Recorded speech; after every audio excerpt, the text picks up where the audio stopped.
history and America's godly heritage. We talk about anything that affects your faith, your family, or your freedom. So don't go anywhere, because Point of View starts right now.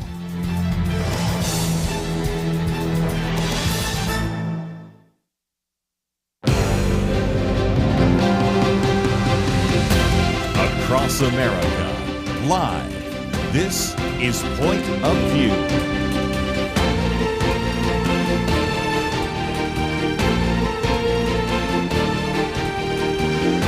And now, Kerby Anderson. Thank you for joining me. It is the Friday weekend edition, and this is an opportunity to talk about a number of issues, many of which have just sort of developed over the last 24 to 48 hours. We'll talk about a kind of a new wrinkle in the war on drugs. We'll talk about tariffs once again. RFK Jr. was in front of the Senate in a very contentious hearing, so we'll talk about that. Federal Reserve is another topic we will get to, so there is a lot to cover. In studio with me today, Liberty McArtor, and as always, great to have you here. And I know next week you'll be covering the program sometimes. Yeah, it's great to be here, Kerby. And Dr. Merrill Matthews will also be covering. Well, I'm going to be in Georgia. We'll get into that a little bit later. But Dr. Matthews, always great to have you on the program. Thank you for having me back. First of all, I guess I should say no spitting. And half of the group says, what? And the other half says, oh, my goodness. And it has to do with last night. You got to think about this. The NFL's trying to create a real interest in football. And so they have the Super Bowl winning champion Philadelphia Eagles, as I was reminded yesterday by one of my guests, playing the Dallas Cowboys. And first of all, you have some really odd things in the end zones, choose love. We're going to come back to that in just a minute. And also the Black National Anthem. But anyway, have a kickoff. Somebody's hurt. Before the first play of scrimmage, Jalen Carter spits on the quarterback, Dak Prescott. And you have to say, this isn't exactly what the NFL was looking for. Then they have a rain delay. Yes. A rain delay on football. For a long time. For a long, long time. And the NFL execs had to be just slapping their forehead saying, how did this happen to us? And you had to have the announcers basically tap dancing for a long time, because you got the cameras rolling. You got to do something. So they stand there on the sidelines, and they're talking back and forth about, there's four of them talking about everything they can think of while they try to kill time before they decide they can come back in. And I think they came back in about 11:30 Eastern. So a lot of people went to bed, and maybe they thought, I don't want to go to bed because I'm going to see if somebody else spits on somebody. I can say, I didn't watch it, but don't mess with Texas, I guess. I guess so. So here you go.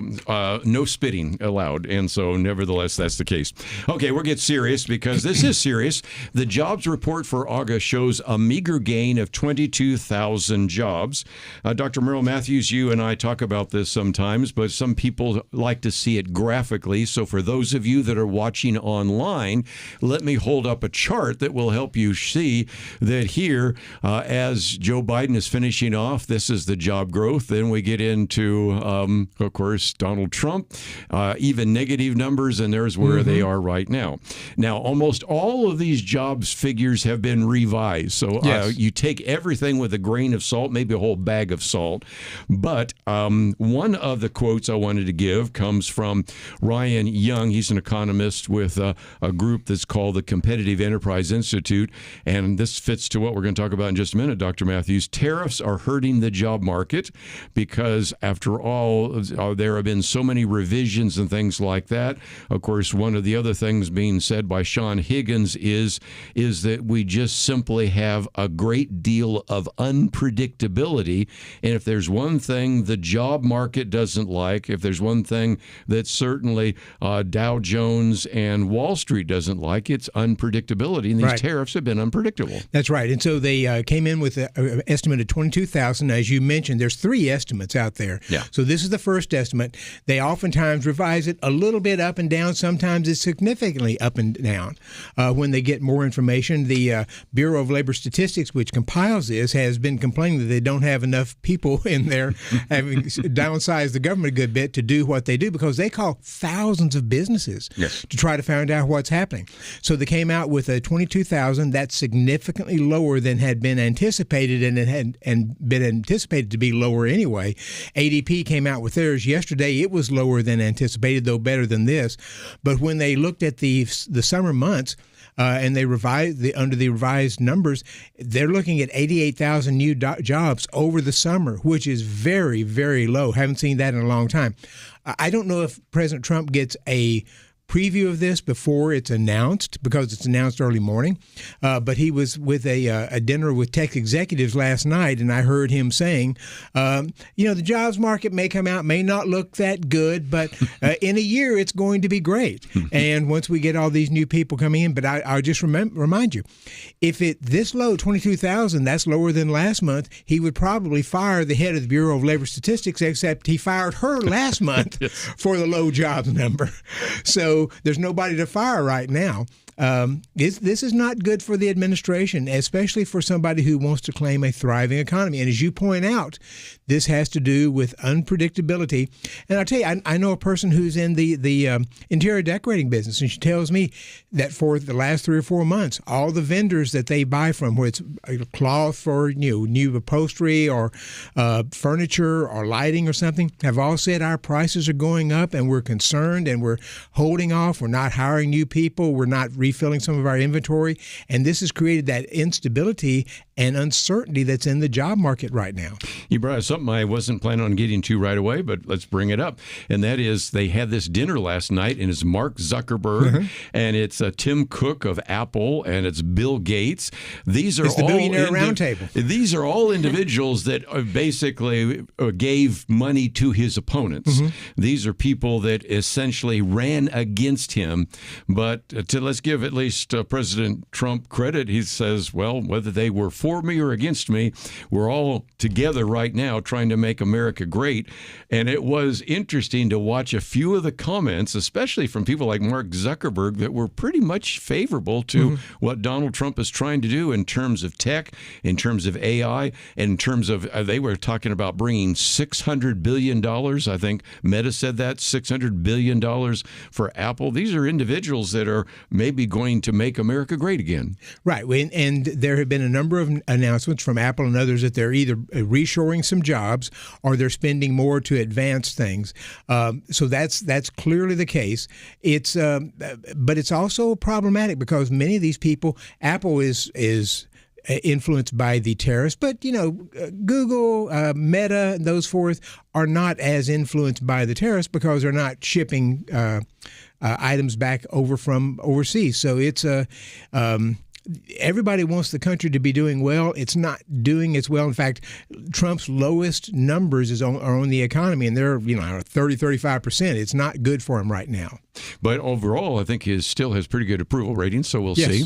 So Liberty will come back and give you a chance to say some things, but sometimes what Dr. Matthews and I like to do is talk about the jobs report, and there was a little bit more there than we might have begun to think about, but especially when they revised some of those over the summer, some of them are negative numbers, and we haven't seen those in a while. So again, there is maybe a disaster on the horizon, maybe a cloud the size of a man's hand, which could eventually become a storm.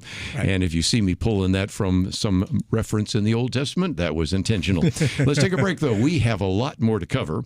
And when we come back, we're going to talk about, remember we talked about this war on drugs. Well, does that war on drugs mean blowing a boat out of the water in the Caribbean?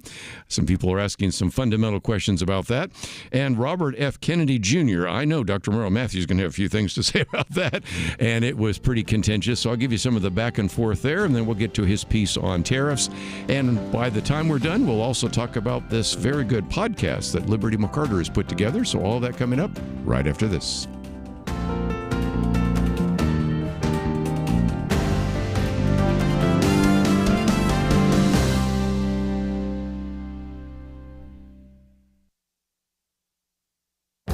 This is Viewpoints with Kerby Anderson.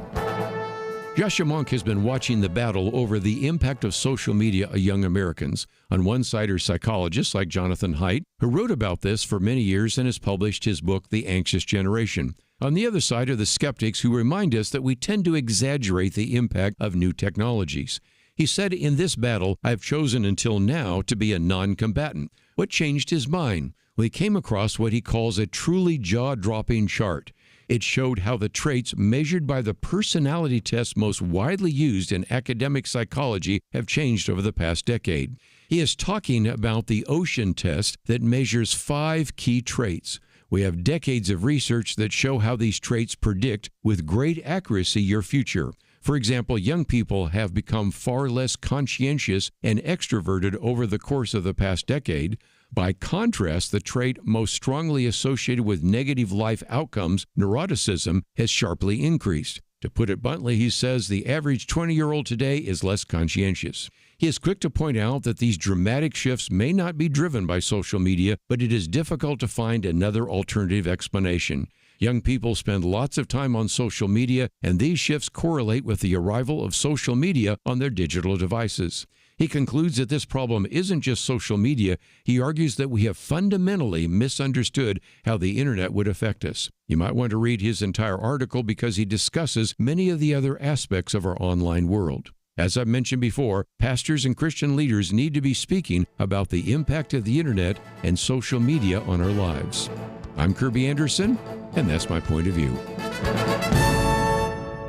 For a free booklet on a biblical view of anti-Semitism, go to viewpoints.info/anti-Semitism. Viewpoints.info/anti-Semitism.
You're listening to Point of View, your listener-supported source for truth. Back once again in studio with us today, Merrill Matthews, Liberty McArtor. Let me mention our first article, The Strategic and Legal Flaws in Trump's Literal War on Drugs, from Noah Rothman. You can read it if you'd like, but I think the issue is simply this. That is, there has been a war on drugs going all the way back to Ronald Reagan and Nancy Reagan, and we had drug czars like Bill Bennett and others. And so we've always said that we want to do what we can to prevent drugs from coming to this border. There is, as the article reminds us, the supply and demand. Yes. If indeed individuals in America keep using drugs, there will always be people trying to get drugs in there. But what has been, I think, the big issue is what do we do when maybe there is a drug boat off of the shores of the United States, still in international waters, and the decision was to blow it up. And that is a little different. And again, for those of you that maybe remember when Barack Obama was president, there were people like Senator Rand Paul and others saying, look, you're using drone strikes to take people out without any possibility of making sure that these individuals had their day in court, or whether or not you were really killing terrorists and the rest. This, I think, is showing up again, but let me give the quote, because Secretary of State Marco Rubio said, we are going to wage combat against drug cartels that are flooding America's streets and killing Americans. He goes on to say that instead of interdicting these boats on the president's orders, we blew it up. Now, if you watch the press conference, he said, as a matter of fact, we may be doing it again right now. So the implication is, I didn't know about it. We may be blowing another ship up. That, Dr. Merrill Matthews, is a little different than the war on drugs that we heard about through Ronald Reagan and Nancy Reagan. It really is. And what you'd expect normally is that the boats would have surrounded the boat that had roughly 12 people were towed on there, and ensured they boarded the boat, took them prisoner, and then made sure that you did have the narcotics on there that you think are there. I don't think our intelligence makes mistakes often, but they do make mistakes. And so this is a really an escalation in how we're handling this, especially given the MAGA basically non-interventionist sort of mood. I mean, they don't want us getting in wars in other countries, and we're outside of Venezuela taking out boats without checking to see, making sure that those people are bad guys. Yeah, I was curious about that too, and I read this because I was a little surprised, thinking again, okay, did you verify that you were striking the right people? And then I was thinking, okay, Trump's base isn't going to like this, because just a few months ago it was the whole Israel debate, and you had people saying that they did not want to get involved in any way, even to support our longtime ally Israel. And I looked up some of those same voices who were very supportive of this strike and this move. And the only thing that I can think of to make it make sense, outside of a growing anti-Israel sentiment, unfortunately, is that so many people have been impacted by drug cartels, with either themselves directly or through loved ones. And maybe it does seem a little closer to home, and so they're willing to excuse it a little more. You're not necessarily across the ocean, but they're coming to our borders. I'm not saying that justifies these actions, but maybe that's why some people are a little more supportive of this kind of drastic action. It's also true that in the Constitution, Congress is the branch of the government to declare war. Yes. And the president has, by destroying this boat, you could consider that an act of war. Now, I don't think Nicolas Maduro, the head of Venezuela, is going to declare war on us, though he has, I think, sort of said we're going on to red alert here on these things. But this again impinges upon a role that Congress is supposed to be taking care of, and I haven't seen a lot. I mean, Republicans are, as I see it, are getting increasingly nervous about some of the things President Trump is doing, impinging upon the right role of Congress. So we'll see what happens here, but it's so far it's another step that I think is at least puzzling given Trump's stance in the past. Let me just mention, too, there may be some comments you would like to make as we go along on our Friday weekend edition. Most people tend to sit back, take notes, and say, we really appreciate the program. And I say, well, you never called in. Well, I really don't want to call in. We got such many experts around the table. But if you'd like to join us, this one might be a little more controversial. That number is 800-351-1212, 1-800-351-1212. And Dr. Matthews, for just a minute, you reminded us that the intelligence services sometimes make a mistake. Yes. Well, if you watched another press conference, and I watched some of these so you guys don't have to, of Tulsi Gabbard, she was talking about the fact that we have had very good evidence that some of the intelligence was manipulated for the Russia issue. Right. But then in the midst of this, she's saying in front of a live group, we think the same factors happened, interestingly enough, when George W. Bush was telling us that we had to go into Iraq because we had weapons of mass destruction. And she was arguing that we had manipulated intelligence back then. Wow. We sort of thought that was the case, but now you've got somebody who actually is in the director of national intelligence saying something we've all sort of thought about. And I remember when Colin Powell went to the UN and made the case that we're doing this, and he felt, I don't know what the right term is, but he felt in some senses betrayed once we found out that they did not have weapons of mass destruction, because we were told explicitly through some people who were involved in that and the administration put too much support in some voices that they were hearing. Yes. Let me come back to you, Liberty, because that's one of the questions people are having. How far do we go? I always use you as kind of looking at the younger generation. This is a generation that wasn't around when Ronald Reagan and Nancy Reagan and Bill Bennett and everybody were talking about the war on drugs. Matter of fact, we've seen the decriminalization of certain drugs as well.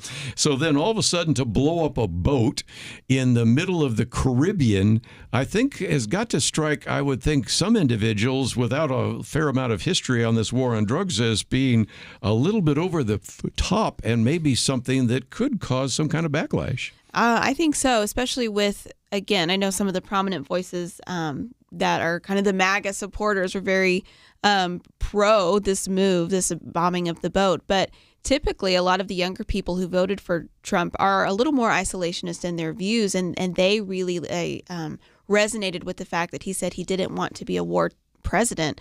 Now they're talking about changing the Department of Defense to the Department of War. So again, I think he's doing that now. I'm glad you brought that up. I'm not sure what the PR move was there, but I think, yeah, you gotta address the drug cartels for sure. But there are also so many things that you could do in our own borders to really cut down on drug use, because you have states where they actually have like safe havens for people to go and actually use the drugs, because the argument is, well, at least they're using them here. But we see this statistically over and over again. Whenever you decriminalize drugs, the use of that drug increases. Mm-hmm. And now you're having more and more deaths of despair related to overdoses and drug use and everything. So it's a problem that is important to younger generations. But this kind of move is something that I think will alienate them. You know, one of the things that Trump has said is in the war against terrorists and drug traffickers and so forth, criminal gangs and so forth, they've implied that they might go into Mexico to take out some of these. I've heard that. And that's always been controversial. That has been very controversial, because now you're going into another country, and Claudia Sheinbaum, the president of Mexico, does not want us doing that, even though right now it seems like the news stories are that she and Trump have got a pretty good working relationship right now. We could see expansions of this effort in going into other countries covertly and trying to take out more people. All right, let's give people some history. It used to be called the Department of War. So when people hear about this, in the 40s, I think. Wasn't it? So it really only became the Department of Defense. But I'm still thinking that when we had our last Point of View dinner, and I'm having, I guess it was lunch, with Pete Hegseth, and if I'd turn to him and say, Pete Hegseth, do you think someday they might refer to you as the Secretary of War? He would laugh so hard he'd fall off his chair. And yet he is now the Secretary of War, as a individual that at that time we knew him as the Fox News host. And you got to say, the Department of War sounds a lot more aggressive than the Department of Defense. You think? Yeah. Well, again, I want to get into the issue of this, and we do have a phone call, so I'll get to that in just a minute, but I don't want to cut them off. So let's take a break, and we haven't even gotten into some of the real war. That was in the Senate hearing with RFK Jr., but we'll get to that sooner or later as well. But I just thought this is something which we have in the past been critical of Barack Obama, and the argument that we weren't even giving anything like due process or even good investigation when drones were taking out people that were identified as terrorists. Here we're identifying these individuals as narco-terrorists, which is a little bit different, and we just blew it up right in the middle of the Caribbean. So I want to get your thoughts, and we have a few people that want to address that, so we'll take those calls. I'll be right back. Picture someone in your life, if you can, who needs the truth. Have you ever wished that you could point that person to resources that would help them? Maybe they're buying into mainstream media lies, and you wish you could easily share information providing a more full picture. Or maybe they're questioning their faith. They need devotionals and testimonies, resources they identify with. Maybe they're navigating parenting in this modern era. They need insight on handling new technology and mental health crises and everything in between. When you support Point of View, you provide resources just like these to people who need the truth. The best way to support Point of View is by joining the Truth Team. I invite you to learn more about the Truth Team by visiting us online at pointofview.net. Or you can learn by calling toll-free 1-800-347-5151. The Truth Team, pointofview.net, and 1-800-347-5151. Point of View will continue after this.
You are listening to Point of View.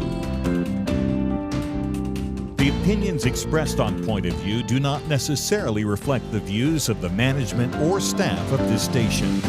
And now, here again is Kerby Anderson. Friday weekend edition, and if you would like to join us, 1-800-351-1212. Liberty McArtor with us, as well as Merrill Matthews. Let me, if I can, go to Hugh, because we've been talking about this idea of the war on drugs. Noel Rothman says it's been a metaphor, not anymore. We actually have a war taking place. So, Hugh, in South Carolina, what's your thoughts?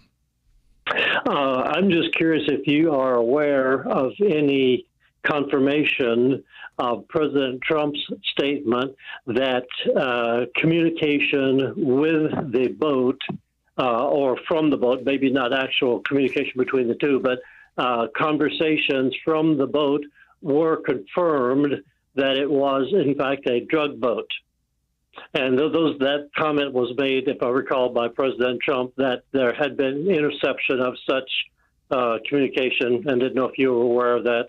That's helpful. Confirmation of his statement. And this article, it doesn't cover that, although this goes on for 3 pages and talks about the Office of Legal Counsel and others that were arguing that they do not need a legal basis to apply force against individuals that are terrorists. But again, they have designated Tren de Aragua, the foreign terrorist organization. And so if they could determine that from traffic, and it could be cell phone traffic, something like that, I can't find that. But if the president said it, maybe it's true. Perhaps it is. They may well have done it. There's a couple of points I'd still make. We hear there are 12 people on there, but for all we know, there might have been a Venezuelan official or somebody on there that you didn't know about, because a drug boat might appear from all intents and purposes to not be a drug boat. It might be a fishing boat or something, and there might be some people on there that we aren't aware of that we didn't necessarily want to take out. And I think that's the concern there. Did we know who is on there? And maybe somebody was on there that we did not know about. And then the other part just being the escalation of this gets real close to being an act of war, which is Congress's prerogative, not the president. So I think my guess is it was probably fine in the sense that they got the right people, but sometimes you end up making mistakes. You ask a very good question, and this is one of those ones where we're talking about it today. We're going to have the Talking Head shows during the Saturday, Sunday. Maybe we'll hear a little bit more, and we'll know more, and we'll talk about it next week. But if they had some communication, that does help. But again, as we have pointed out before, would not be the first time, nor would be the last time in which we've had mistakes made either in intelligence gathering or using some kind of force against what we thought was a deliberate enemy, and turns out not to have been one. And the other point is the potential escalation of this. If it's okay to do a boat with 12 people, is it okay to do a boat with 35 or with 50 or 100? So you just, if Trump says this is okay, is the next step a bigger boat? Yeah. And if they're not doing in-person verification, if it is, based on cell traffic or communications they've intercepted, again, to your point, how are they verifying that everybody on the boat is involved? Right. And is there somebody else on the boat that doesn't know what's going on? There's just a lot of questions there. It's good to ask those. And we may take another phone call in just a minute, but I thought we'd also put one more issue on the table. And that seemed a little bit like a war yesterday when Robert F. Kennedy Jr. actually appeared as the Secretary of the Department of Health and Human Services.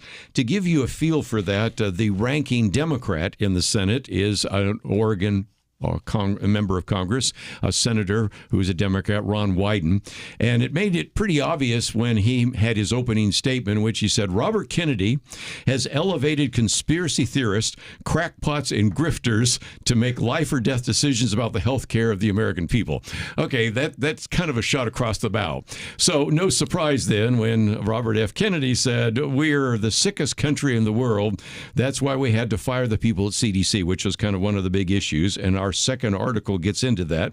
But he also then turned it on Ron Wyden by saying, Senator, you've sat in this chair for what, how long? 20, 25 years, while the chronic disease of our children went up 76%, and you said nothing. You never asked the question, why is this happening? So if that gives you a sense, and there was back and forth between Elizabeth Warren and a variety of other individuals, there were some open-ended questions from a variety of Republican senators like John Cornyn and others.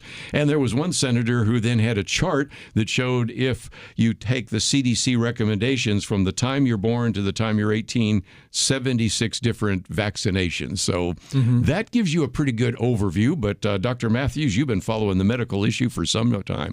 Yeah, and I think it was Senator Cassidy who asked Secretary Kennedy if did you think Operation Warp Speed, the creation of the mRNA vaccine, was a great success and worthy of Nobel Prize? And Kennedy said absolutely. And then he said, but wait a minute, you're stopping all progress on the mRNA, which is they did catch Kennedy in a number of, I think, issues, and there was a number of fact checks, which I think Senator Kennedy, Secretary Kennedy just flat gets wrong. I used to listen to some of his speeches back several years ago when he was on his tours against vaccines and pharmaceutical companies, and I thought they were just sort of wild.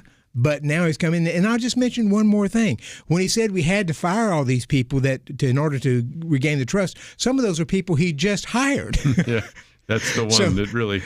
So there's several who just recently came on there. So it and then one they fired and then has now come back. Dr. Prasad? Yeah, Prasad was fired and that's in our article. And then was brought back. So it can, to an outsider, it can look a lot more chaotic than he wanted to say in the hearing. Yeah. We're going to be talking about tariffs, and that's chaotic too. But we'll stay on this chaotic for just a minute because, as you just pointed out, Liberty, in the second part of this article, which is our second article here, it talks about Vijay Prasad.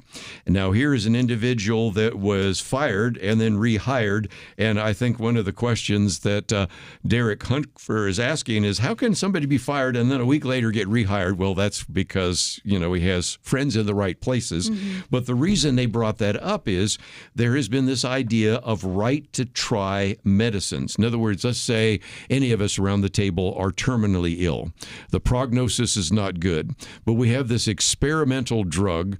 We don't know if it will help at all. We, I think, have most people saying, why can't we just give people the right to try, even if it's a really expensive as well as maybe not even a totally effective kind of drug? And so that's the big issue with this idea of Vijay Prasad, who's against this idea of right to try. And that was something that President Trump really pushed in his first administration. And a lot of people were supportive of that because, yes, it's a long process to go through FDA approvals and everything, but sometimes, again, not always, but sometimes there are things that may be able to help somebody. And so but Dr. Prasad has kind of put a stop to that. So he was fired. And then I guess according to the article that we read, Secretary Kennedy kind of pleaded for him to be rehired, and now he is. And you're just asking why, also with some pretty cush arrangements based on what we're reading. Yes. While everybody else is forced to come into the office, he's allowed to stay remote and basically get a full-time salary for working part-time hours. And so there are a few things like that where I think that people get caught up in the extremes of kind of the health culture wars. But there are, I think, are some good points that Secretary Kennedy is bringing up about being healthy, and kind of the pharmaceutical, the what they're trying to do, which is not always in the best interest of the American people. However, there's a nuance there of, okay, Donald Trump also said he wanted to drain the swamp originally, but some of this looks a little bit swampy to me. So are we really acting in the best interest of the American people, or is Secretary Kennedy just kind of getting to do what he wants? Those are some of the questions I think are worth asking. So the Right to Try movement was started by the Goldwater Institute in Arizona. There you go. And they managed to get a national following on that. And I was one of the ones that was skeptical of it for this reason, having been on a committee, the medical school committee that did these trials. If you try to control the essence of the people who are on the trial. If you have somebody outside the trial, and then let's say there's some adverse reaction to it. Maybe the doctor didn't do it right. Maybe that person wasn't a good patient for this. If you start bringing in some of those results and that starts affecting whether or not the FDA approves something, you might end up getting a skewed response. And so mine was primarily, I don't mind other people getting it, just does this end up affecting whether the FDA approves a drug or not, based upon people who are outside the clinical trial and may or may not be following the same protocols. Good point. And I sometimes fail to mention the fact that you've served on ethics committees for many years. And so, again, you've had a chance to look at that. So it's another one of those issues. It's the second article. And when we come back, we've got some phone calls. So I thought I'd take a few of those on all sorts of things. Some of them have to do with the jobs report. Some of them have to do with the Department of Defense, now called the Department of War. And, of course, any of the other. And we didn't even raise the question of vaccines and autism yet, so that generates a lot of phone calls. But let's take a break. We'll come back and take some of your phone calls, 1-800-351-1212. But I hope you'll be with the second hour, because we're going to get into tariffs. We're going to talk about the Federal Reserve. You know, if court packing is bad, isn't Fed packing bad? We'll get into that again, as we talked about last week, right after this.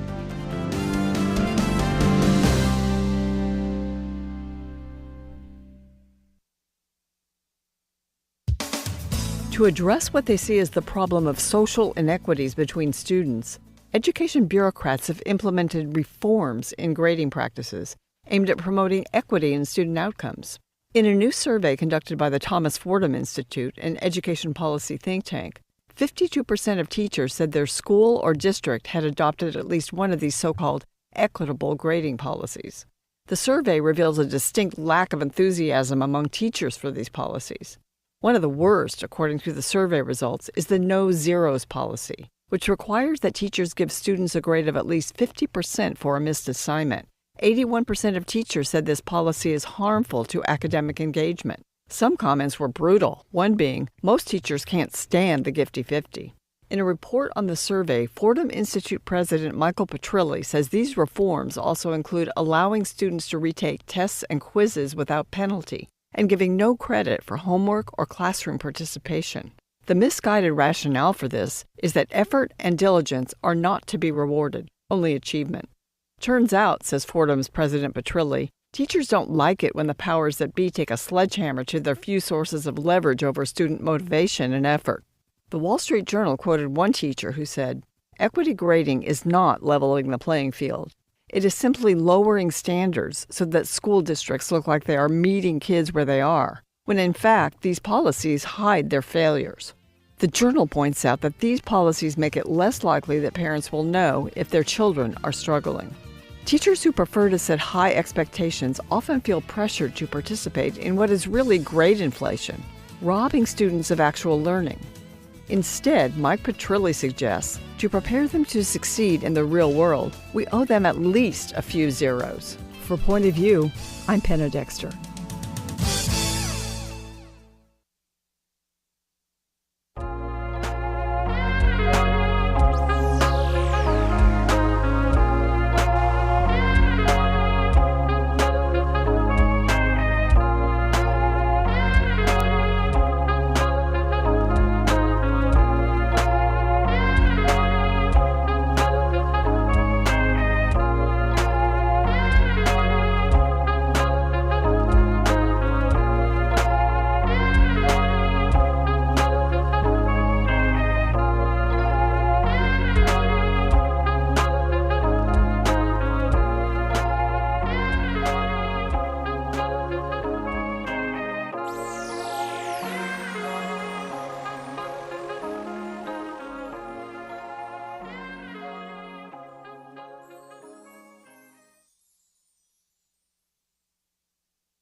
You're listening to Point of View, your listener-supported source for truth. Back once again, let's take some phone calls. Go out to Arizona KNLB. And Ike, thank you for joining us today here on Point of View. Good morning or afternoon, Kerby. I'm not sure what it is. Kerby, you and I are about the same age, and that may give a little perspective. The Department of Defense, DOD, years ago, right after World War II, they were known as Department of War, and they have a crest, a symbol. And so my political science teacher told me that, well, the eagle, the bald eagle on the crest, used to face over the lightning bolts, which I guess represent instruments of war. And so when they renamed it from Department of War to the current name, at least, the eagle rotated his head. They moved the head over to the olive branches, which I guess would, So anyway, I just thought I'd throw that out there for our listeners. And I am a President Trump supporter. He is my president, but I don't support him on this. I think it's just over the top and won't look good. So that's what I wanted to throw out today. I'm glad you did, because I think there'll be others that will have that same issue. I'm sort of getting used to the Gulf of America, but I still probably fall into the Gulf of Mexico. But it's about 50-50 sometimes when I end up saying something about it. And usually I'm doing it intentionally because I'm trying to give somebody a bad time. And, we're going to be down in Florida just near the Gulf of America and have everybody go, oh, yeah, or oh. So you get some kind of reaction. But I don't know. The Department of War always was called that, so it's not like that's ahistorical. It's just taking us back to our roots. But I do believe that it's trying to sound more aggressive. And our goal, I think, Dr. Matthews, is to try to bring about peace, not to fight a war. Yeah, and I think Greenland probably fainted when he did that. But I agree with Ike. It's I think historically I remember them reading about them changing the defense, but defense just sounds like we are not here to be aggressive, and we've tried to have that sort of position after World War II. We certainly did. Having said with that, we've been in Vietnam, we've been in Korea, yes, we have. But Desert Storm, it gives a different impression. Yes. But it really gives a different impression from a person who we thought was going to be a non-interventionist out there. I would not have predicted that. I wouldn't have predicted Gulf of America, but I certainly would not have predicted either the idea of the Department of War. But that's where we are at the moment, at least. Yeah, I'm wondering where America First fits into the Department of War, because you would think that a Department of Defense, that is a very America First terminology, because we are defending Americans' interests. And if that takes us to get involved in certain things where we are defending our interests or defending our allies, then so be it. That's the way it has to be.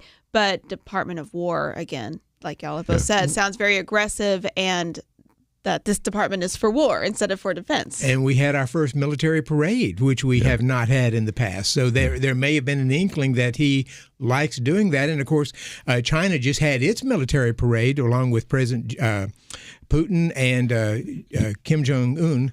And it was, the news is, they're sending a message to Trump as you're showing this military parade, what China's about. And I'm wondering if Trump's not doing the same thing with the military parade that he had this summer. Remember the old axis of evil? You've written about that before. Yes. And now we have a different set of axis of evil. Let me take another phone call here. We've got some others. I won't take too many calls because next hour we do want to get into some other issues. But in Georgia on the Good News Network, Jimmy, thank you for joining us today. Yes, sir. Thank you very much. I've got a different take on the jobs report. My background is manufacturing in the Southeast, and beginning in the 70s all the way through, I saw manufacturing plant after manufacturing plant, industrial parts shut down. First of all, they were going to Mexico, and then they went to China, and the companies didn't care about the workers. They were looking at the bottom line, and I blame it on the business departments in schools that were looking at short-term profits and not caring about people. So there's not some Waltons much left. But so I see this as a correction, that it didn't go down overnight, and this jobs report just shows us that this is a correction, and it's not going to it's not going to be corrected overnight either. Well, Jimmy's actually right. The manufacturing, as the number of people were hired, has declined. A lot of those jobs sent overseas. I would argue a lot of that had to do with the tax system because we had the highest corporate tax rate in the world here until the bill that passed in 2017 and lowered that corporate rate. And we saw some companies coming back. I think that's been a general trend. And as long as you have a low tax system and light regulation, you encourage companies to come back. So I think, Jimmy, you're right about that. However, as you, I think you're sort of alluding to, manufacturing jobs have actually been going down here recently because so many companies are saying we're holding off on spending because we don't know where the economy is going to go right now. Well, that sort of brings us into the article that we'll start and then carry it into the next hour, and that is tariffs. There is certainly a lot of concern on the part of individuals that are making investments. And it could be individuals making investments in Wall Street, could be companies making investments as well. If there's one thing that investors do not like, it is uncertainty. And the on-again, off-again tariffs, even if you think tariffs are a good idea, and that's going to be a harder argument to make maybe at the moment, then even if they are, when they change from day to day, week to week, that is what I think is stifling some of the job growth, don't you think? If there's any message that business owners have been trying to deliver to the administration, we can probably survive under most kind of rules, but we got to know what the rules are before we're willing to invest. I listened to a person earlier this week. Their biggest time of the year is spring. He said it's now time for us to be ordering things, but we would order things from India and other countries. And he said we just 50% tariff just is not doable. Is that tariff going to change tomorrow or the next day if Trump makes friends with Narendra Modi again? We just don't know. And he said I can't go out and order things because I don't know what the tariffs are going to be like when those products start to come in. You know, Liberty, one of the things you probably have noticed if you've worked with anybody that's been in the business world is oftentimes they do 5-year plans.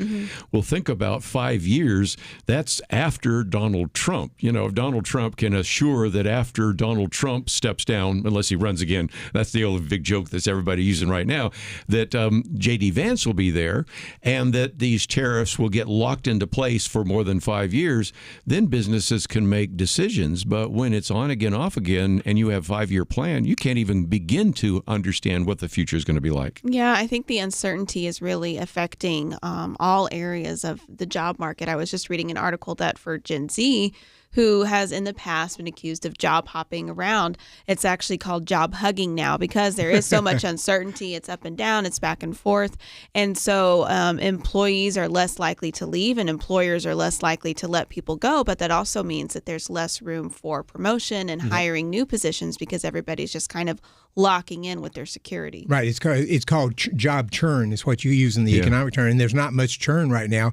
And let's not forget the big elephant in the room, which is the Supreme Court may decide that these tariffs are illegal. I think the weight's probably on them that they will decide that most of them, not all, but most of them are illegal, in which case that throws a whole new complication in here, especially if we have to start returning that money that we've taken as tariffs. Not to mention the fact that it could affect some of our listeners, because we're going to talk about this idea of a de minimis exemption. You're going, what in the world is that? Well, that's the next article, and it is written by our friend, Dr. Merrill Matthews, and he goes into it in some detail. So we will do that after the break. That means that up until now, you said, well, the tariffs, I'll just let General Motors worry about that, and I'll just let Procter & Gamble worry about that. I'll let Walmart worry about that. You might be worrying about it, and you'll find out why that's a concern right after these important messages.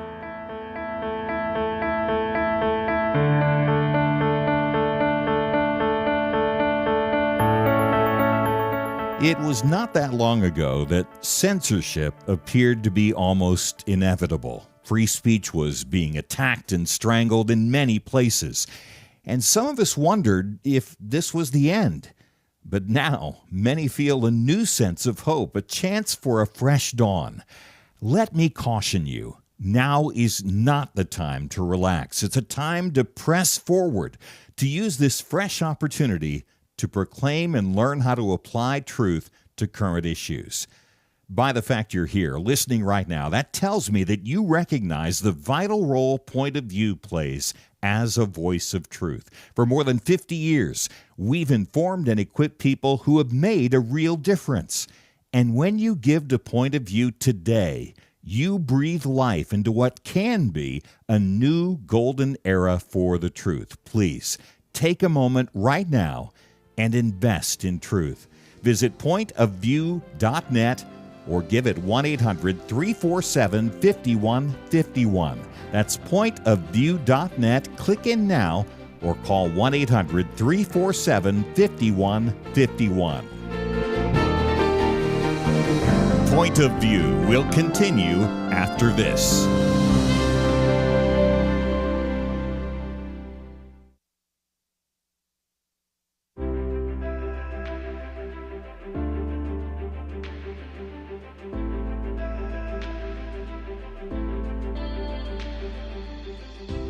I just wanted to tell you, too, how much I have appreciated Point of View over the years. I've always been taught that we take care of our own, and I feel like Point of View is one of our own because of the Christian worldview that you do promote. And so I have become a partner today, and I just want to thank you so much, and just God bless you for all that you do. Listen, I wanted to make a quick comment. I'm a relatively new listener to the show, and I really kind of stumbled upon it more than anything because I'm doing some driving now that I wasn't in the past. And my comment really is, I think you guys and gals are more right on about the assessment of this country right now than anything I've heard. You know, I go home and I tell my wife, you've got to hear what they're talking about on the show. It's just so right on. And I tell my parents the same thing. I'm 25 years old, and I started listening to Point of View about 4 years ago, and it has changed the way that I think and the way that I view the world around me. Point of View Radio Talk Show.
Hi, this is Kerby Anderson. You know, each day we take on the tough issues and provide a biblical perspective to them. The topics we cover are wide-ranging: apologetics, theology, prophecy, creation and evolution, intelligent design, marriage, family, child-rearing, the millennial generation, trends in society, politics, economics, business, religious liberty, the Constitution, public policy, foreign policy, military policy, tensions in the Middle East, abortion, homosexuality, pornography, sexual ethics, media, technology, history, and America's godly heritage. We talk about anything that affects your faith, your family, or your freedom. So don't go anywhere, because Point of View continues right now.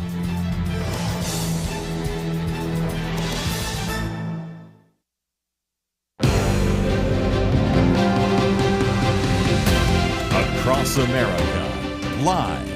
This is Point of View.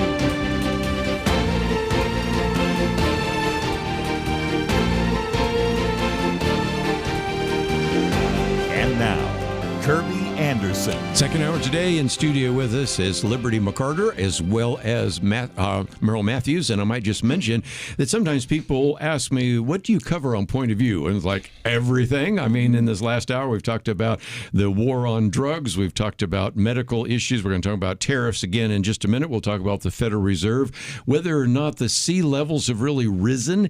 Also, Penna Dexter's commentary on equitable grading, which we'll get into. Liberty's piece that she's been doing on the podcast on why is marriage good. And if we have time, we might even talk about a United States senator who's not convinced that our rights come from God. So we've got all sorts of things that we can possibly talk about. But Dr. Matthews, let me come to you. This is our third article, and you call it Tariffs for Trump. But up until now, I think most people, when they hear about tariffs, they say, well, I hope the prices don't go up at Walmart. I hope the prices don't go up at the grocery store, because after all, I just want to be able to feed my family. And if it's something that is going to be paid by the importer, exporter, it's sort of out of my experience. But you have what you're going to now talk about, this de minimis exemption.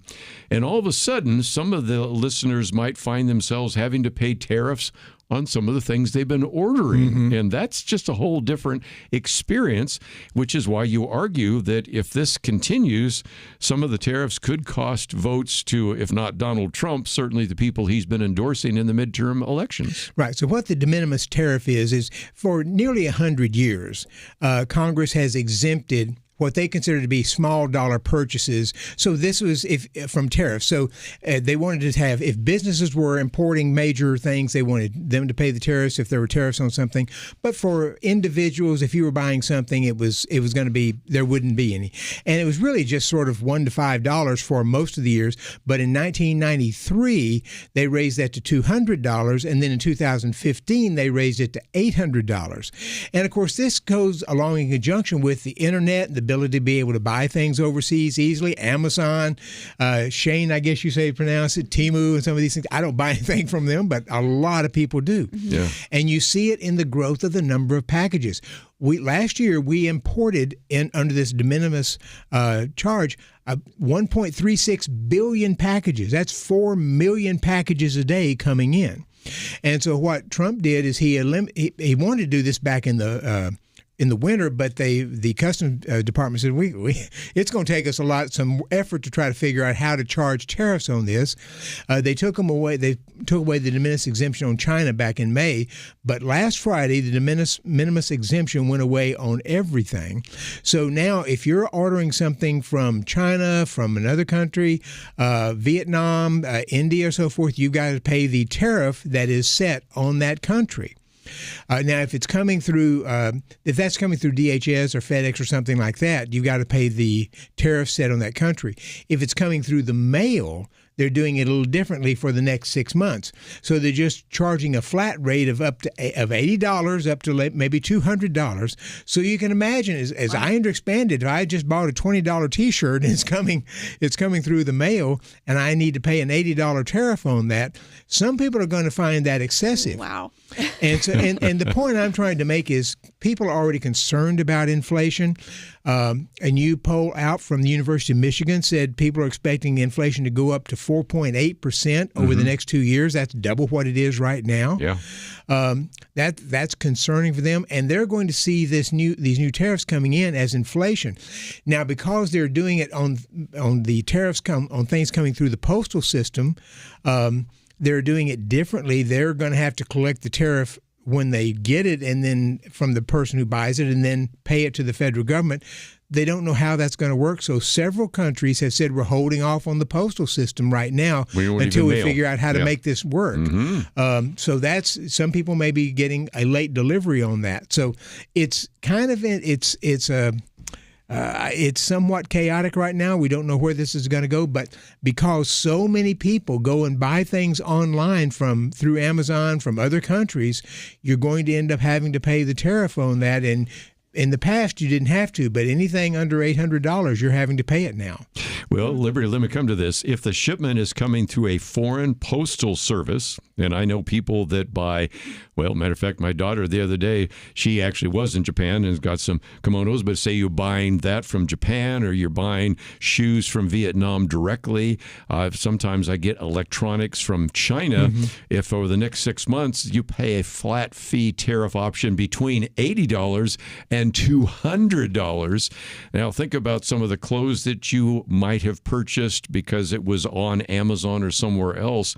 As soon as people have sticker shock, I think that's going to cause some kind of backlash, don't you think? Oh, definitely. I've always been supportive of buying in America anyways, and looking at how, ethically sourced things that I want to buy are. But online shopping is huge. And I definitely am a sucker for Amazon, I will admit. And so I think, people just don't really go out as much to, buy clothes in the store, try things on. It's all ordered online. And so, yeah, this is going to come as a big shock for people. So it's, and typically people do that because it can be cheaper to buy it that way. And so they're trying to save money that way. Now that's going away. And so it is a little puzzling thinking about, are they concerned about the backlash? Did they foresee that? I don't know. They do have an exemption of $100 for personal gifts. So if you have family members over in another country, and they send you something, as long as it's under $100, it's tariff free. But just imagine from the government standpoint, 4 million packages a day coming in, and you're trying to collect the tariffs on 4 million packages. Wow. That becomes a real problem. And of course, years ago, the tariffs were, before Trump, the tariffs were the average tariff was about 2.5%. Now, some were higher, some were lower, some there's no tariff on. So if you're getting 2.5%, it didn't even make sense to try to collect a tariff on something that was $20 or $30. It's just not worth your time. Now, if it's going to be significantly higher, if you're bringing in $400 worth and you're buying it from India, if India, their rate is 50% right now, so instead of paying $400, you're going to have to pay $600 for that. That's significant. It's money in the federal government, but it's coming from Americans. Yeah. Well, and again, it seems to me that one of the issues that we're dealing with right now is the fact that this president would like to have tariffs be even more significant because he just the other day was once again talking about the fact that we might even get to the point where we no longer have to have the income tax. Now, in just a few minutes, we're going to talk about 1913 and the Federal Reserve, but in 1913, you also have the income tax, and you've got Howard Lutnick, who is the Secretary of Commerce, saying, yeah, maybe we'll move to just an all-tariff kind of situation. Help us out with that, because you've run the numbers, because he said, when we were just collecting tariffs and we weren't on income tax, we were the richest country around. We were giving money away. But the problem is the cost of government is a little bit more. We're bringing in $5 trillion each year, but we're spending $7 trillion. I don't think the tariffs are going to cover the shortfall. What's your thoughts? Tariffs have usually been about 2 to 2.5% of revenue. It could go up to 5, even 10%, but not anywhere near the amount of money we take in from the income tax. Just trying to bring a little bit of common sense and reality to that. We do have another phone call, but I'm coming up to a break, so let's take the break. We'll come back and talk about tariffs and just a few other things you need to know about. And that's then a setup, of course, to the Federal Reserve and whether or not we can have Fed packing like court packing. We'll get back to that right after this.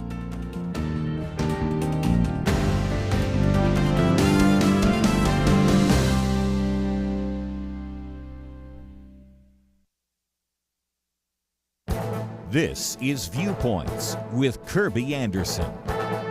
Joshua Monk has been watching the battle over the impact of social media on young Americans. On one side are psychologists like Jonathan Haidt, who wrote about this for many years and has published his book, The Anxious Generation. On the other side are the skeptics who remind us that we tend to exaggerate the impact of new technologies. He said, in this battle, I've chosen until now to be a non-combatant. What changed his mind? Well, he came across what he calls a truly jaw-dropping chart. It showed how the traits measured by the personality test most widely used in academic psychology have changed over the past decade. He is talking about the Ocean test that measures 5 key traits. We have decades of research that show how these traits predict with great accuracy your future.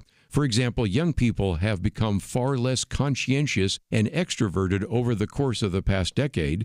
By contrast, the trait most strongly associated with negative life outcomes, neuroticism, has sharply increased. To put it bluntly, he says the average 20-year-old today is less conscientious. He is quick to point out that these dramatic shifts may not be driven by social media, but it is difficult to find another alternative explanation.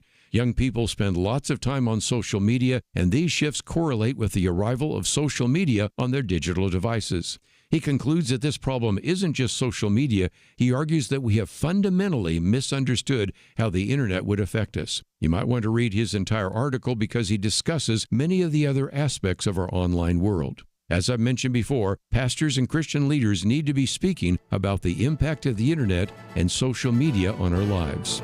I'm Kerby Anderson, and that's my point of view. For a free booklet on a biblical view of anti-Semitism, go to viewpoints.info/anti-Semitism. Viewpoints.info/anti-Semitism.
You're listening to Point of View, your listener-supported source for truth. Back once again, if you'd like to join the conversation, 1-800-351-1212. Let me just mention, while we're talking about money and things of that nature, just again, you can go to the website, and we've talked about this Veritas registration on the right-hand corner. We'll get into that in just a few minutes. Just want to let you know that we are still encouraging you to sign up for the seminar, which will be next week. But let's take another phone call first. Out in California, David, thank you for joining us today. I think you want to talk about tariffs. Oh, thanks, Kerby. Yeah, I read an old speech by Ben Franklin, and in it, if I remember right, it's called the On a Salaried Bureaucracy. And in it, he's basically talking about whether the port agents should even be paid because they're going to have the opportunity to take bribes. And if the opportunity is going to be far greater than actually getting any service out of them, then there's no sense in paying them because they're going to cost America. And, of course, the port agents are the people who would take bribes for not collecting tariffs or collecting a minimal amount instead of the tariff. It's a really cynical kind of speech, and Ben Franklin is kind of he's as funny as he was, he could be pretty cynical. And so it really raises the issue of whether or not smuggling is going to happen with tariffs, whether or not it's going to chase away chasing away America's customers, that we would no longer have trade if the tariffs are too high. And so we're already seeing that we're chasing away America's customers.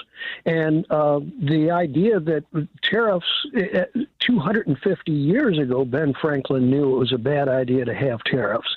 And for Donald Trump to be just swearing up and down the block, and he did this 5 years ago, and he crippled the farmers, and they basically had to come up with a welfare program for the big farmers. Yes, they but did. Now they're still doing that now. Again. Brooke Rollins, the Secretary of Agriculture, suggested they're going to be doing it again if China ends up not buying our soybeans or other things like that. Right. Yeah. So it's Ben Franklin warned us about this 250 years ago, and since Donald Trump doesn't read, he doesn't. He's taken bad advice, and he's doubling down on his bad advice because it crippled America in his first term. Well, again, we'll see where this takes us. We certainly have been willing to talk about the tariff issue, and I don't think it'll be the last time we talk about it either. No. So pretty interesting there as well. Let's get into the other aspect of that, because one of the issues that I thought I'd mention, I'll hold up the book, The Creature from Jekyll Island. That's the history of the Federal Reserve. And if you are somebody that receives our Outlook magazine, that is the October issue, in which we spend some time talking about the Federal Reserve. And the other day, of course, one of the things that we did talk about is whether or not this individual, the president, wants to fill up the Federal Reserve with governors that are more acceptable to his points of view. And the person that is being put on the hot seat, well, apart from the chairman, Jerome Powell, is the other governor, Lisa Cook. And I think this is a piece by Phil Gramm and Jeb Hensarling. Phil Gramm was a senator from Texas. Jeb Hensarling, a member of Congress from Texas. They raised the question, and I think it's a good question, about what authority does the president have to remove the Federal Reserve governors, given the fact that the Federal Reserve is not a federal agency? My joke always is it's neither federal and it has doubtful reserves. As a matter of fact, really having trouble right now selling treasuries, which is another thing we can get to in just a minute. And so there's a sense in which this is separate from even the SEC or the FTC or the FCC or some group like that. And so even if indeed there is for cause, what you expressed last week, Dr. Matthews, is we were very critical, rightly so, about individuals, whether you go back to Franklin Delano Roosevelt or even Joe Biden, who wanted to pack the court. We don't really want to pack the Fed either, do we? Well, I don't think we want to pack the Fed. Doesn't mean there couldn't be better members. And as I mentioned, I think last week, I don't know Lisa Cook. I don't have any real thoughts about whether she's a good or bad governor of the Federal Reserve Bank. The problem is that the Federal Reserve Bank was created under the act of Congress and is responsible to Congress and not to the administration, even though the administration is given 7 governors that the president gets to nominate, but they're over 14-year terms, which means you're likely as a president to only maybe nominate 1 or 2 during your time. And of course, those 7 governors aren't the only votes. The Federal Open Market Committee is made up of 12 votes, which includes 5 of the presidents of the various regional Federal Reserve banks, and though it's that vote of 12 that decides whether or not you raise interest rates. Typically, it is a consensus vote. They listen to various opinions from their staff and so forth, and they discuss it, and they generally vote as a block. That's changed recently, and so we'll see what happens. The jobs report has got sort of encouraged the market to think that the Fed will lower its interest rates at least by a quarter point when it meets in less than 2 weeks, not this coming week, but the following week. On the other hand, if inflation goes up higher, and it will, and it looks like it's going to, that will put pressure on them to not lower the interest rate. So we don't know exactly where it's going to go. One of the things I thought was interesting is they both, that is Phil Gramm and Jeb Hensarling, mentioned that they had really encouraged Donald Trump back in 2017 to appoint John Taylor, who is at the Stanford Hoover Institute, same institute where Victor Davis Hanson is. Now they're talking about some other people. One of those, make you smile, was Stephen Moore. You and I have both interviewed Stephen That's right. Moore. I can't even imagine an individual that you and I both over the years have gotten to know, have interviewed. Make him the chairman of the Federal Reserve. Of course, we actually had Pete Hegseth, and now he's the Secretary of War. So I guess stranger things have happened. Steve has a undergraduate and master's degree in economics and studied under Julian Simon, but he's not. He hasn't been in the banking system for a long time. So arguably, he was not the best choice for this. But there were some good choices out there that Trump didn't take. But he has the opportunity in the future, right? They have to wait a little bit more of a part of a year. But again, Liberty, this is one of those things where when I say Federal Reserve, everybody's eyes glaze over. Oh, yes. But just think about this for just a minute, because I want to use this in a way that you could maybe use in your Know Why podcast, and that is, think of who is perhaps one of the most powerful people in the United States. Well, everybody would say, well, that's obviously Donald Trump. I said, no, I think it's Jerome Powell. He tells you what the price of money is. And what is the price of money if the interest rates go up? How many Gen Y and Gen Z are going to be able to buy a house because the interest rates are too high? If indeed we are having trouble right now selling our treasuries, and we are having trouble selling our treasuries often do. Right now, I feel sorry for Scott Bessent, who is the Secretary of Treasury, because that's what you do. You sell treasuries. And selling treasuries are kind of like my neighbor down the street that every once in a while will have a yard sale and nobody buys any of it, And that's kind of where we are right now. China's not buying the treasuries. Japan's not buying the treasuries. Russia wouldn't buy them for a long time. We used to say China was funding our government, but China has cut back significantly on buying U.S. treasuries. Just rolling off like a conveyor belt. So what do we have to do? We have to buy them. The Federal Reserve buys them. Well, how do they buy them? They don't have money. Well, they create money. We talk about printing. They don't actually print it. They just move ones and zeros. Yeah. Well, what does that do? Well, that raises the interest rate. And if the interest rate is higher, the inflation rate is higher, you have more money chasing the same goods, and you can begin to say, this thing that I thought was so boring, the Federal Reserve, it's affecting my day-to-day life, isn't it? Yeah, well, this is the article that I wrote about for the upcoming Outlook issue that you've been discussing. So kind of looking at why it is so hard for instance, for young adults, millennials, and Gen Z to buy homes right now. And it really, my husband and I, we bought our home in 2020 in the middle of COVID. So interest rates were good at that point. Yes. And so that's something that people understand when they start looking for a home. And so, yes, the agency that controls that has a very tangible impact on day-to-day life and even where you can live. All the more reason we would want them to be making independent choices and not be, beholden to one political opinion or party or the other. But yeah, they definitely have an impact on our lives every single day. Another reason that people do not want to buy our money anymore or buy our treasuries is because the value of the dollar has slipped about 10%. And so that doesn't mean a lot to us, but if you're holding dollars out there and you're in another country and now that those dollars can buy less, that's like a negative interest rate. Yes, there certainly is. Now, one of the ways they're trying to prop it up is with this idea of these various currencies and tokens. We'll get into that a little bit later, but it just is an illustration that sometimes you say, I really don't have any interest in the Federal Reserve. I don't even know what it is, but it affects your day-to-day life. And we've had people on this program that have said the most important and powerful person in America, not the president, it's the chairman of the Federal Reserve, which is pretty interesting. Anyway, we'll take a break, come back with more right after this. Picture someone in your life, if you can, who needs the truth. Have you ever wished that you could point that person to resources that would help them?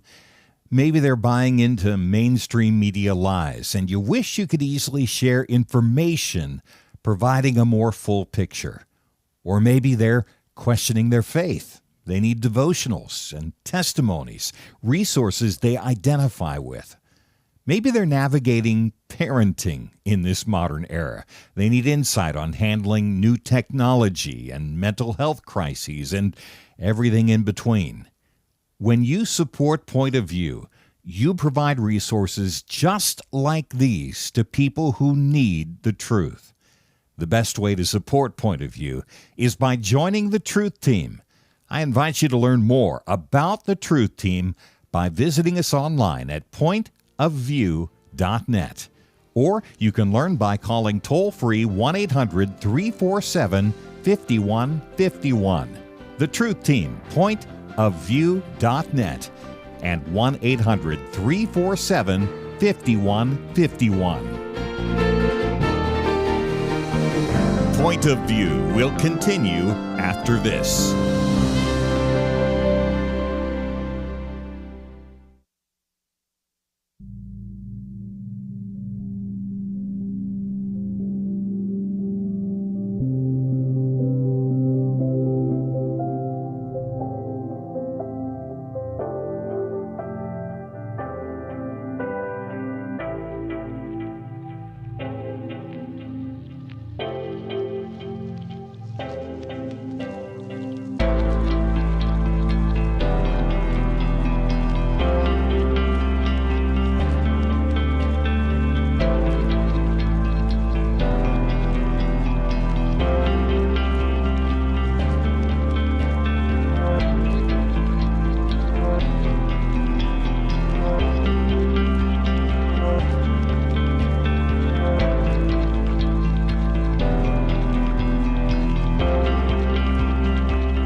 You are listening to Point of View. The opinions expressed on Point of View do not necessarily reflect the views of the management or staff of this station. And now, here again is Kerby Anderson. Back once again, let me just mention real quickly, I did talk about it earlier, and earlier in the week we had Chad Hufford on, in which we offered to you, if you would want to participate in a free Zoom event. It is an opportunity to maybe know how you could increase your giving to your church, to Christian organizations, to whatever it might be. 2 strategies for greater impact and tax savings. Go to the website pointofview.net, go down and you'll see a V, which stands for Veritas, which is the organization that is putting this on, Veritas Wealth Partners. And Chad Hufford is there. They've got one in September 9th, one October 15th, one November 6th. You can go to any one of those, but if you haven't signed up, I thought we would mention that because many of these platforms, these strategies, and all sorts of things which used to be only available for very wealthy individuals now seem to be available for those of us in the middle class. So if you'd like to know more, it's available on the website at pointofview.net. Since the first one's taking place next Tuesday, thought you would like to know about that. Dr. Matthews, for just a minute, since we're talking about the decline of the dollar, even though the dollar is declining, all the other currencies are dropping faster. And I have around the corner, I should have brought them all in here, everything from the Turkish lira, the Venezuelan bolivar.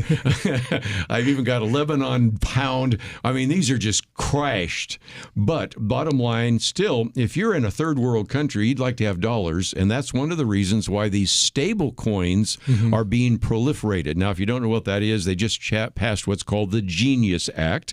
And that allows for the regulation of stable coins for you to have a coin. It's just a digital dollar.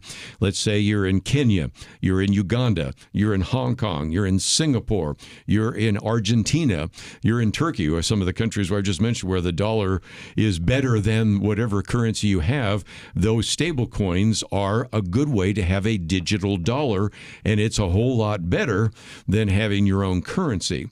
Well, these stable coins are supposed to be one-to-one. In other words, each coin that you have digitally has to be tied to a dollar. So what they do, Tether and others, buy treasuries. Yeah, treasuries. And since you can't sell treasuries, since, again, the Secretary of Treasury right now feels like the guy down the street that has a garage sale every other year and can't sell anything because nobody wants it, then you have somebody that's going to come and buy your treasuries. And that's why those are, in a sense, keeping the dollar afloat, right? And there's in the last few days, there's been something of a sell-off of treasuries because people are just not concerned about the economy. Of course they are. And the government's ability to be able to pay the debt.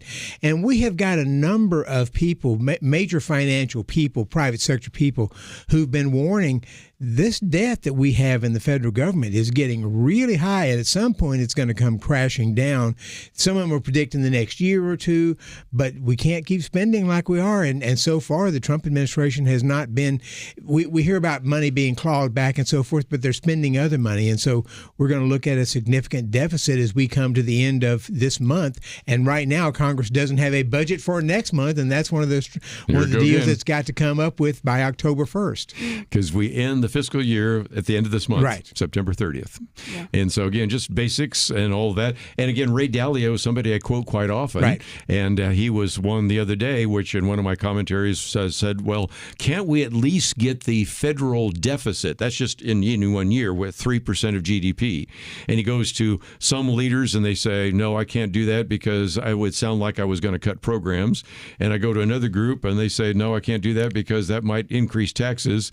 He says, so basically what you're telling me is we can't even get the deficit in 1 year at 3% of GDP. And Congress took a beating on the One Big Beautiful Bill on trying to scale Medicaid back to where it was pre-pandemic, and the Obamacare subsidies that help pay for people's insurance. They're just trying to take out some of the additional subsidies they put in during the pandemic, and they got brutalized by people who said, this is terrible. Yeah. Everybody knows it's a problem. Nobody wants to be the one to actually do anything about it because they're going to be very unpopular in the short term because people are going to lose the things that they've grown accustomed Exactly to. So it right. just gets kicked further down the road. I read a lot of books, so you don't have to. And one of those is the new book by Ray Dalio, How Countries Go Broke. And he talks about other countries that have fallen into the debt loop and all that. So anyway, that's a issue for another day, which we promised to get into. But I thought just before we're too far down the road, I wanted to talk about this piece because Dr. Matthews, you and I have talked about whether or not climate change is taking place. And of course, the temperature has gone up slightly, but we were told by certain individuals that Al Gore is certainly probably front and center, that eventually we're just going to flood Miami and we're going to flood all these islands. And now you have the first of its kind research by some Dutch researchers. And I thought it was interesting that it comes in this whole area of marine science because one of my major professors at Yale left Yale eventually to go to Scripps, the Scripps Oceanographic Institute. I've written about him, and of course now he's at UC Santa Barbara, but that's where he went from being, I think this climate change issue is a big issue to, I don't think it's much of an issue at all, because when you go to oceanographic studies, and this one where they're looking at the tide gauge stations worldwide, they're saying, you know what? So the sea levels aren't rising like we were promised that they were going to be rising. Right. There's been a real gradual rise in sea levels over centuries, just as there's been a gradual warming of the temperature, as we've talked about. We're not in an ice age anymore. The ice age ended, and so what ice was there has largely melted, and we've been on a gradual warming trend.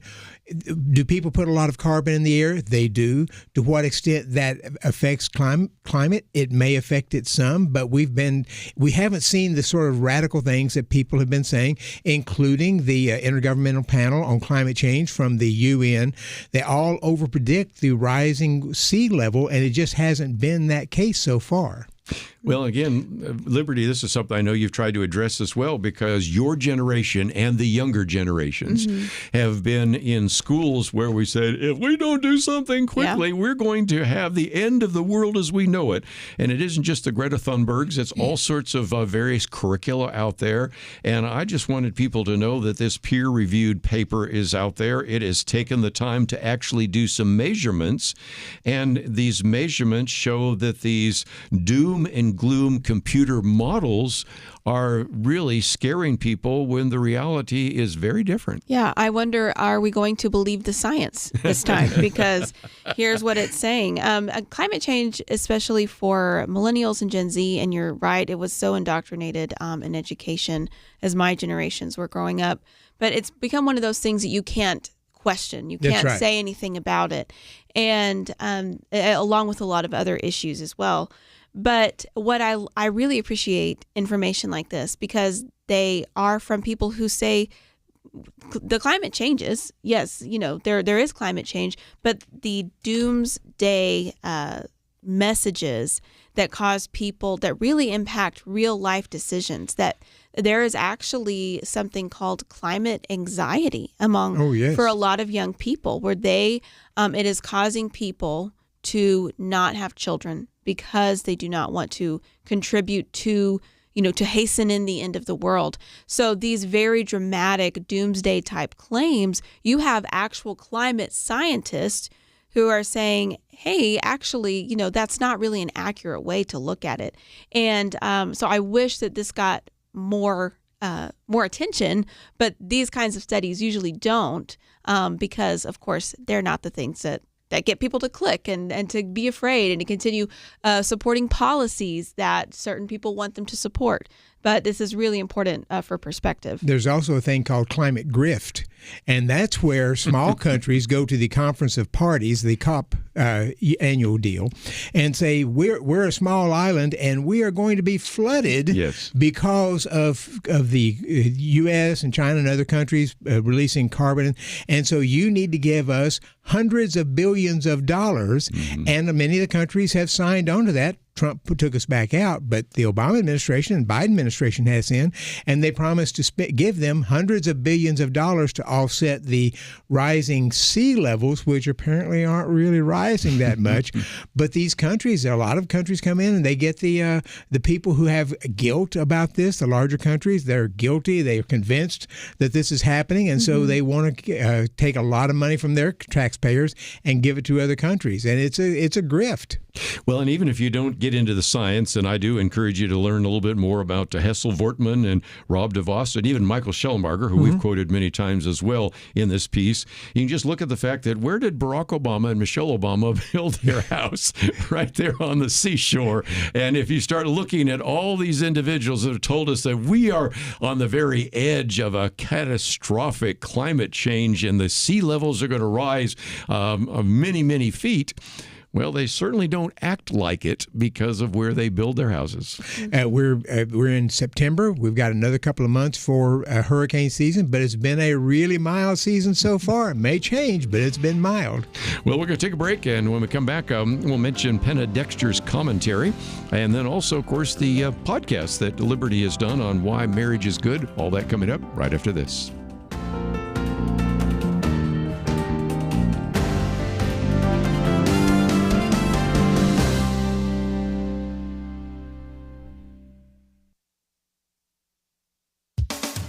To address what they see as the problem of social inequities between students, education bureaucrats have implemented reforms in grading practices aimed at promoting equity in student outcomes. In a new survey conducted by the Thomas Fordham Institute, an education policy think tank, 52% of teachers said their school or district had adopted at least one of these so-called equitable grading policies. The survey reveals a distinct lack of enthusiasm among teachers for these policies. One of the worst, according to the survey results, is the no zeros policy, which requires that teachers give students a grade of at least 50% for a missed assignment. 81% of teachers said this policy is harmful to academic engagement. Some comments were brutal, one being, most teachers can't stand the gifty-50. In a report on the survey, Fordham Institute President Michael Petrilli says these reforms also include allowing students to retake tests and quizzes without penalty, and giving no credit for homework or classroom participation. The misguided rationale for this is that effort and diligence are not to be rewarded, only achievement. Turns out, says Fordham's President Petrilli, teachers don't like it when the powers that be take a sledgehammer to their few sources of leverage over student motivation and effort. The Wall Street Journal quoted one teacher who said, "Equity grading is not leveling the playing field. It is simply lowering standards so that school districts look like they are meeting kids where they are, when in fact these policies hide their failures." The Journal points out that these policies make it less likely that parents will know if their children are struggling. Teachers who prefer to set high expectations often feel pressured to participate in what is really grade inflation, robbing students of actual learning. Instead, Mike Petrilli suggests, to prepare them to succeed in the real world, we owe them at least a few zeros. For Point of View, I'm Penna Dexter.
You're listening to Point of View.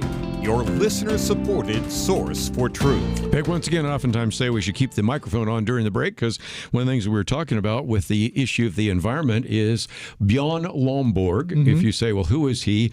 He's probably best known for writing the first book, The Skeptical Environmentalist, because he has been an environmentalist and a Danish political scientist and author.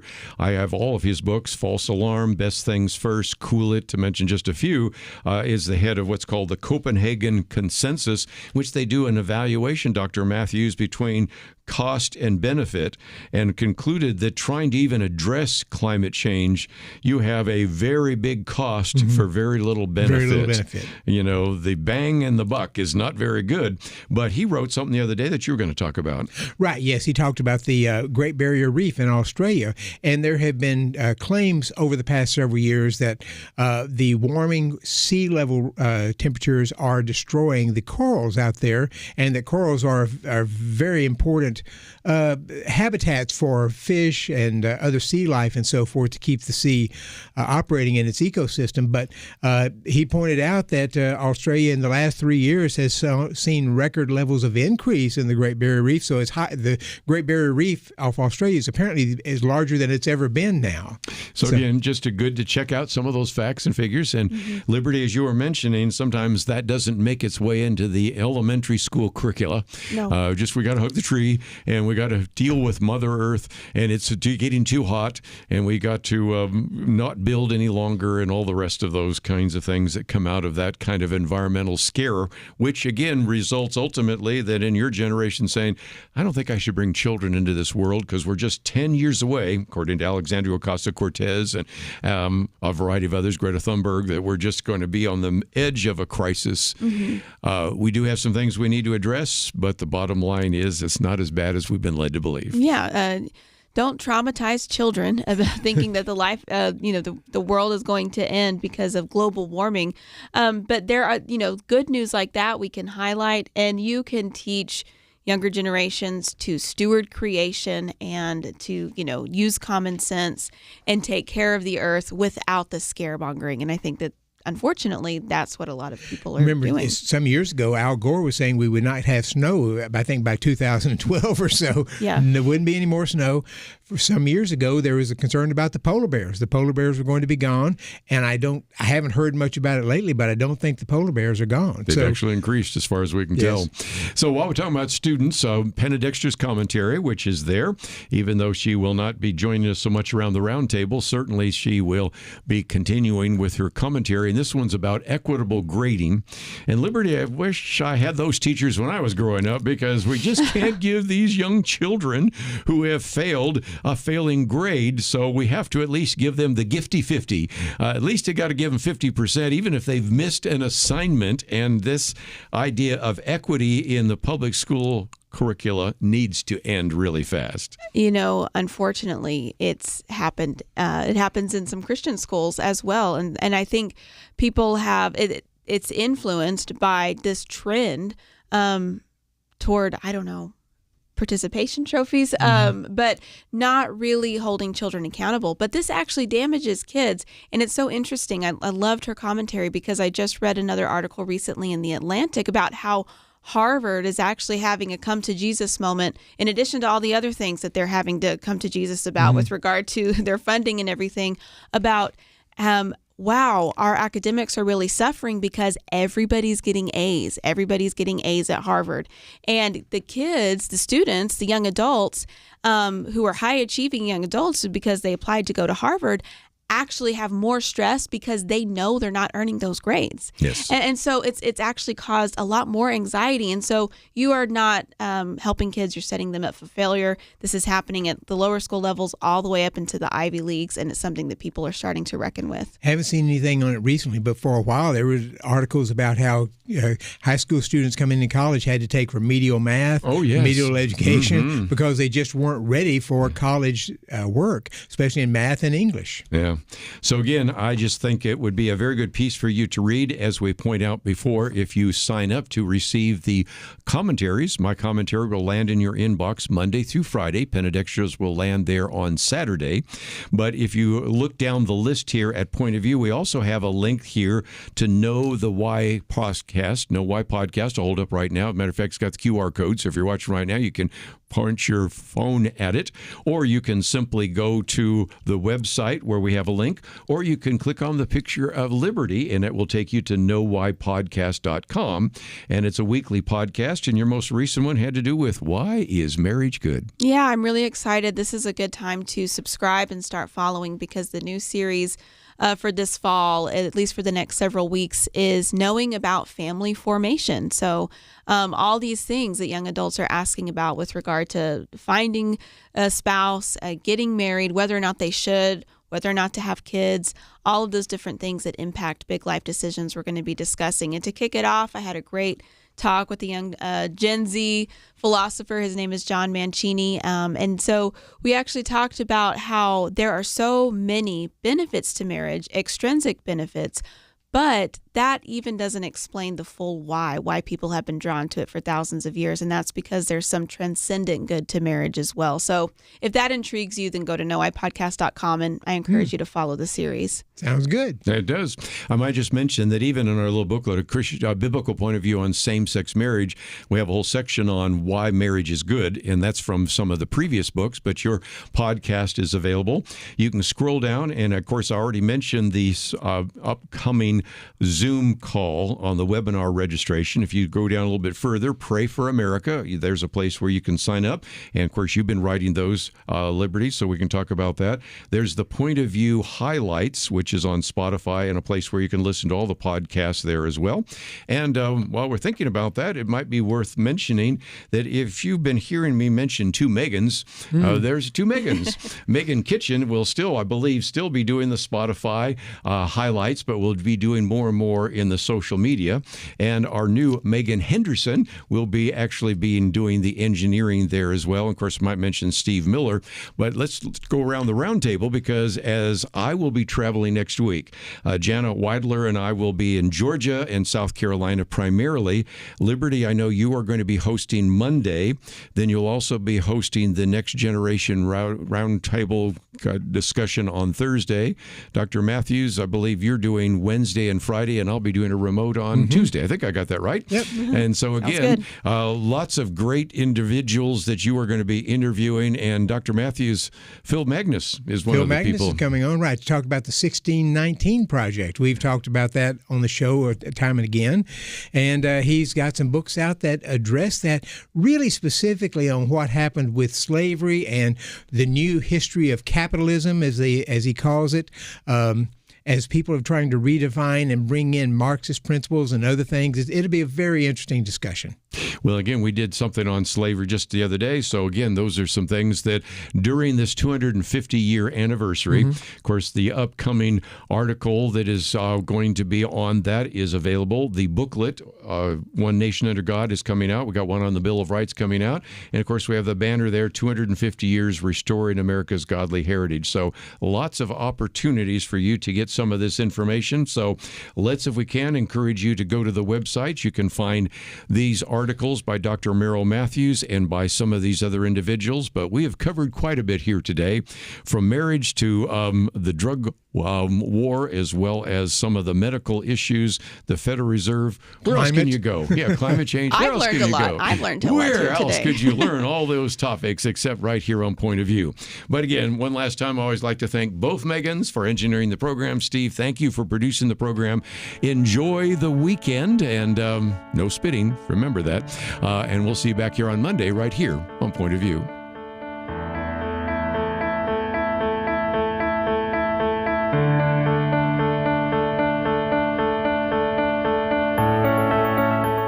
It was not that long ago that censorship appeared to be almost inevitable. Free speech was being attacked and strangled in many places. And some of us wondered if this was the end. But now, many feel a new sense of hope, a chance for a fresh dawn. Let me caution you. Now is not the time to relax. It's a time to press forward, to use this fresh opportunity to proclaim and learn how to apply truth to current issues. By the fact you're here, listening right now, that tells me that you recognize the vital role Point of View plays as a voice of truth. For more than 50 years, we've informed and equipped people who have made a real difference. And when you give to Point of View today, you breathe life into what can be a new golden era for the truth. Please take a moment right now and invest in truth. Visit pointofview.net or give it 1-800-347-5151. That's pointofview.net. Click in now or call 1-800-347-5151. Point of View is produced by Point of View Ministries.